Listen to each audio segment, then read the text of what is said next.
Esteban Ocon et Alpine en pleine rupture lors du Grand Prix du Canada. Ocon est sorti des secondes alors qu'il était en 9e place. Il lui a été demandé de laisser la place à son coéquipier Pierre Gasly. Cette stratégie n'a pas plu à Ocon qui s'est senti lésé et on le comprend.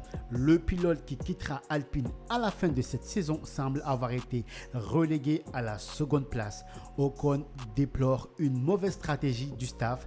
Il déclare même « Moi, j'ai fait mon job, mais pas l'équipe ». Rappelons que les tensions entre le pilote français et l'écurie étaient déjà palpables au Grand Prix du Monaco. Esteban Ocon étant à l'origine de l'accrochage entre lui et son coéquipier Pierre Gasly qui lui a valu d'abandonner la course, mais aussi 5 places de pénalité au Grand Prix du Canada.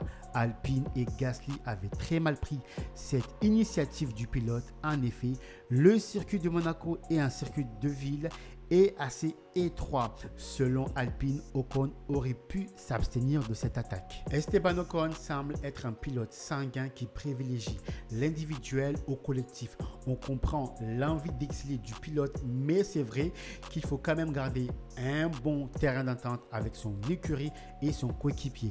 Comme le dit Alpine, la concurrence est bonne, mais pas dans n'importe quelle situation. On souhaite que Esteban Ocon trouve un juste milieu pour se hisser plus haut dans le classement. Et maintenant, quel choix s'offre à lui pour son avenir?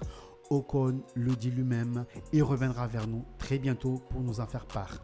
L'option As est la plus probable, mais aussi une arrivée chez Sauber Audi n'est pas non plus à exclure. Nous arrivons à la fin de cette courte vidéo concernant Esteban Ocon et Alpine. J'espère qu'elle vous aura plu. Merci de vous abonner, de laisser un commentaire et d'activer la cloche pour ne rien rater. On se donne rendez-vous très vite pour de nouvelles vidéos.